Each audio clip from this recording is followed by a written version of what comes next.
is Milo. I'm here to give you a warning. I'm here to give you a warning from Europe. I'm from London, and I know what happens when governments and the media collude to pander to and to mollycoddle Islam. I know what happens to gay people. I know what happens to trans people. I know what happens to women. I know what happens to all the minorities that the left claims that it is here to defend. I'll give you a few statistics from the UK. My team's put together some numbers that I want to share with you because I want you to understand where America could be going. Gallup poll of Muslims in the UK found that not a single one of 1,001 Muslims who were polled, not a single one thought that homosexuality was acceptable. That's right. 100% of British Muslims believed that homosexuality was unacceptable. This is not radical Islam, the phrase that your president has finally been forced to say. Yeah.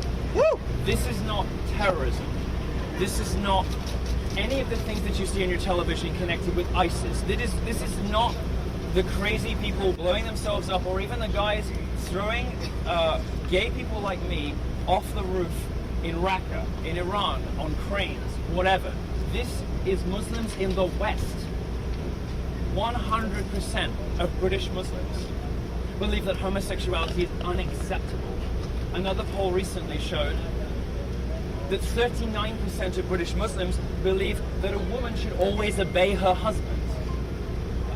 25% of them believe that Sharia law should be enacted in the UK, which treats women's testimony in some cases as worth half or less than that of a man's. This is not radical Islam. This is Islam. Woo! Yes. And I want you to take away with you something that we are learning painfully in Europe now, and that is the politicians do not have your back. Yeah. The media does not have your back. People are not going to protect gays or women or blacks or Latinos or any other minority. You've got to do it for yourself. And when I said this should say fire back, as they say on the internet, armed gays don't get bashed. And when your celebrities that you listen to and the media that you listen to, when your politicians are saying the answer to this is fewer guns, that horrifies me.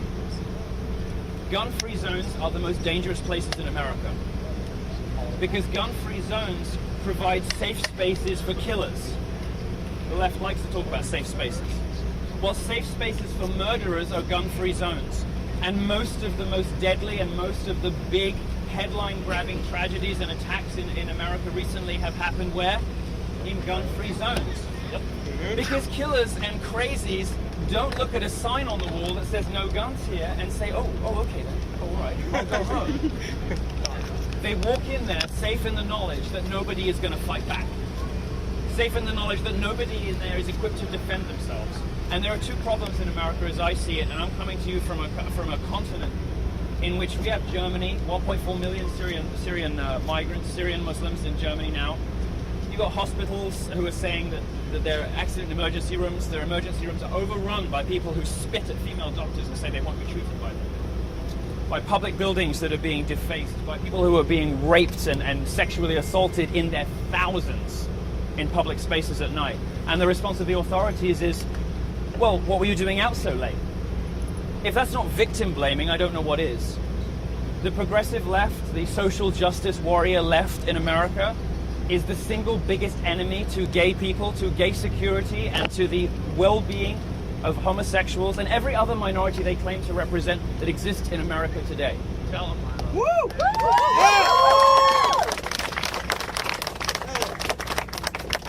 Some more statistics from England, where I'm from. 52%, 100% of the Muslims in the Gallup poll believed that homosexuality was unacceptable. In a second poll, 52% believed that it should be made illegal. So my sex life, my love life should be against the law. 39% obeying the husband. 31% think that it's acceptable for a man to have multiple wives. Well, I could maybe get on board with that, but as long as I was wife number one. If the United Kingdom remains in the European Union, some of this data is going to change. The data is going to get worse, not better. Now, you might wonder how 1,001 out of 1,001, 100% could get worse. Well, the data is going to be supplemented with murder. The data is going to be supplemented with more events like you've just had here in Orlando. 50 people, 49, 50 people, and another 50 maimed. This is 100 people whose lives were irrevocably, irredeemably changed by one lunatic whose philosophy was informed by not just radical Islam, but Islam as it is practiced today in all parts of the world. Muslims pouring into Europe and the UK. We see it happening where I come from, and I don't want that to happen to America. America is the greatest country in the world. There is a reason I'm here, because I love this country, and I love the principles on which this country was founded. Freedom of speech, freedom of thought, freedom of movement, democracy, capitalism, property rights. All of these things have given minorities rights unprecedented anywhere else in the world. It is Western liberal democratic capitalism that has given women the vote, given them access to education, the workplace, equal pay, because they do have equal pay. There is no rape crisis on campuses. To believe that, you'd have to think that America resembles the Congo in the rates of rape. It's just not believable. In fact, the Washington Post reported today that out of the 2,600 colleges they surveyed in 2014 for official government data, over half of them recorded 0 rapes in 2014. But the progressive left, of course, will tell you that American campuses are the most dangerous place for women to be. The American left, the progressive left, the social justice left hates women, gays, and minorities. It is a band of spoiled brat white liberals who care for nothing except their own self-esteem. They don't care about anything except feeling good about themselves and advertising their own moral virtue to everybody else. And while they are doing it, they are denying the rights of minorities to protect themselves. They are denying the rights of minorities to be informed about the risks that are out there. And importing Muslims into this country is going to represent significant risk to minorities. Politicians don't want you to hear that. You hear that from people, it sounds like, oh, crazy right-wing rhetoric. This is the reality that Europe is living through. Please don't make our mistakes. America is better than that, and you have an opportunity now to save yourselves before this happens. Woo! Yeah. Now, a slightly longer version of what I just said to you was supposed to be delivered at the University of Central Florida this week, but the police cancelled. The police cancelled my talk because they said they couldn't guarantee my safety. Well, I mean, I thought that was reasonable until my team drove past a number of mosques in the center of Orlando yesterday to discover them crawling with police officers, because woe betide anybody should be rude about Muslims. That would be a hate crime. Let's make sure that we arrest everybody who's causing trouble outside of mosques after, what just happened. But what they couldn't do is spare 6 or 8 officers to let a gay man say what the media won't tell you. Say what politicians won't say. Say what your celebrities are too fucking dumb to realize. Which is that this is not radical Islam. It is not terrorists. Forcing Obama to say radical Islam is only 25% of the war. The rest, thank God the sun's gone. The rest, thanks for waiting so long, by the way. The rest of the battle is being honest about the challenges that you face in this country. It's not unique in America's history to have a European come and tell you how it is and save you from yourselves. Alexander de Tocqueville did it before me. And before I was saying America could be great again with Donald Trump, although some of you will have different ideas about that, and that's okay. It took a Frenchman, and he came in to document the miracle of American democracy in 1835 in his book, Democracy in America. I want you to treat what the Europeans who have previously come to America and explained in economic and political terms, I want you to listen to me on social issues. I want you to listen to me on this minority war that the left has forced us into, because it's putting lives at risk. It is risking the lives of women. Look at what's happening in Cologne. Hundreds, if not thousands, of women now who are being routinely molested on the streets. There are swimming pools in Germany that have to be segregated. This is what we mean when we talk about the regressive left. The left that is pushing us backwards instead of moving us forwards. The regressive left whose apologies and pandering for this ugly ideology, this barbaric and medieval culture, have left Germany sexually segregated. Swimming pools now.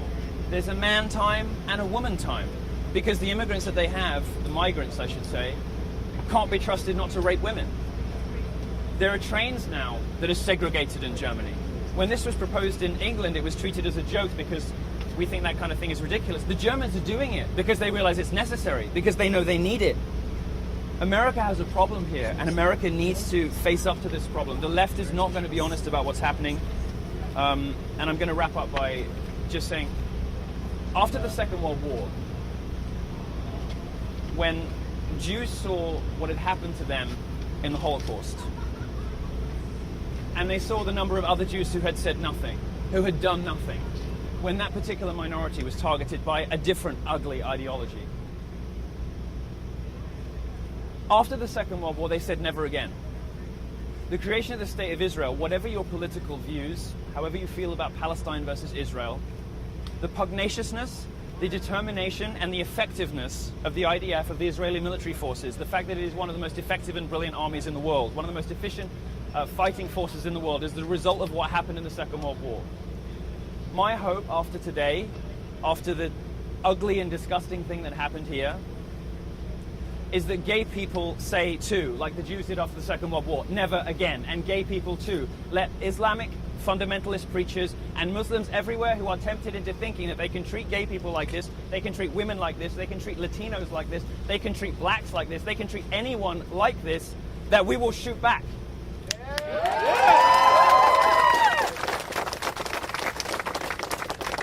And to those liberals who say the answer is gun-free zones, those liberals who say, oh, can't we all just love each other? Your entreaties to peace, love and understanding on Twitter are not changing the views of people in mosques around this city, are not changing the views of people in mosques anywhere else in this country. They are not changing the views of ISIS. They are not changing the views of the immigrants who come into Europe. They are changing nothing. They're not helping you. They're not serving you. They're doing nothing for you. They are instead lulling you into a false sense of security that you are safe. You are not safe. The best thing you can do in America, because you are in the best country in the world, as I said, and you have two things on your side that Europe doesn't. You have the First Amendment, which means, or at least should mean, that people like me who don't even belong here in a way, you know, I'm not a citizen here, can come here and say whatever they feel. Most of this talk would have got me arrested in Europe.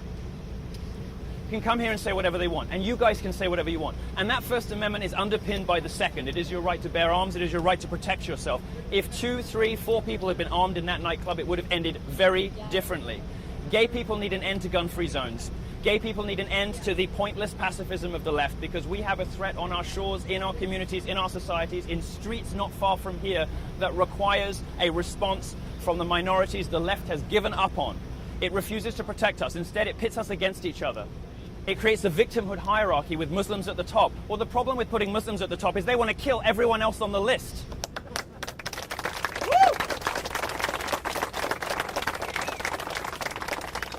You have the First and the Second Amendment here, so your gay communities, your women, your blacks, your Latinos, and everybody else who feels let down by the progressive left, who's looking out on the left and thinking, what did you do to us?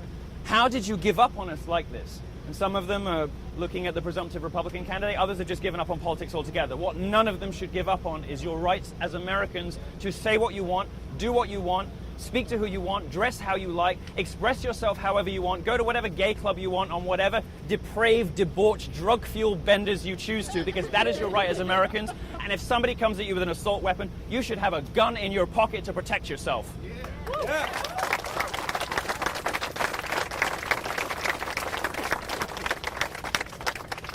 That's all from me. Thank you very much.